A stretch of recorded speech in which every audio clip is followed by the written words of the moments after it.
Bonjour mes amis, il faut que je vous raconte cette belle histoire, celle de Simone, 96 ans.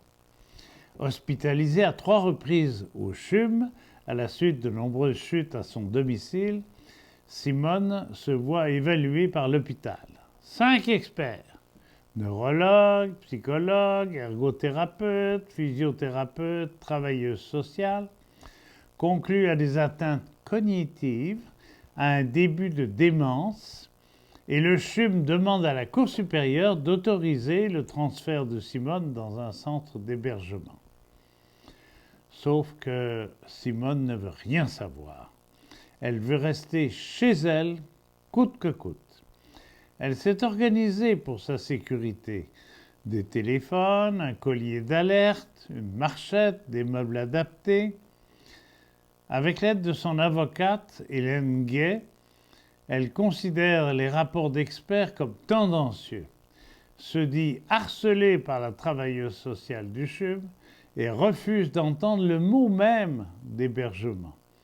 Elle ne veut pas finir sa vie dans un mouroir, dit-elle, mais chez elle, au milieu de ses souvenirs personnels.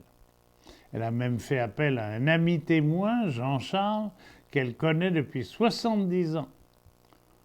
Quant au juge, il écoute patiemment et avec compréhension. Avant de donner raison à Simone, il écrit dans son jugement « Il est vrai que la plupart de ses facultés sont diminuées, mais ceci n'en fait pas une personne inapte. Le processus de vieillissement de la personne, avec tout ce qu'il comporte en termes d'amoindrissement de capacité, ne rend pas en soi une personne inapte. » Et il ajoute « Il se peut fort bien que son maintien à domicile puisse abréger sa vie. C'est le choix qu'elle exprime de vivre dans un environnement qu'elle connaît que de tenter d'en apprivoiser un autre pouvant optimiser sa longévité, mais l'arrachant à son environnement qui lui est cher.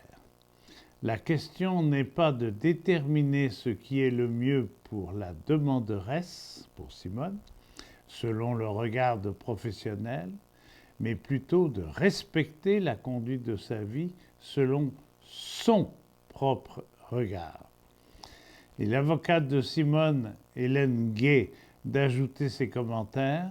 « Il faut se questionner, dit-elle, sur les motivations à imposer l'hébergement à une personne âgée qui le refuse, sachant que celle-ci démontre une organisation et un accompagnement dans un contexte de perte d'autonomie. D'une certaine façon, l'histoire de Simone révèle la ténacité du paternalisme médical persistant.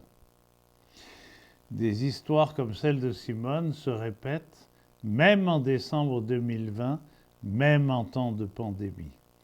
C'est comme si le réseau, surchargé, fragilisé, aux prises avec des cas de contamination dans ces centres hospitaliers, s'acharne à avoir raison alors que les situations de fait révèlent une organisation permettant d'assurer la sécurité du logement, la collaboration de la personne et la participation de son entourage lors d'un retour à domicile.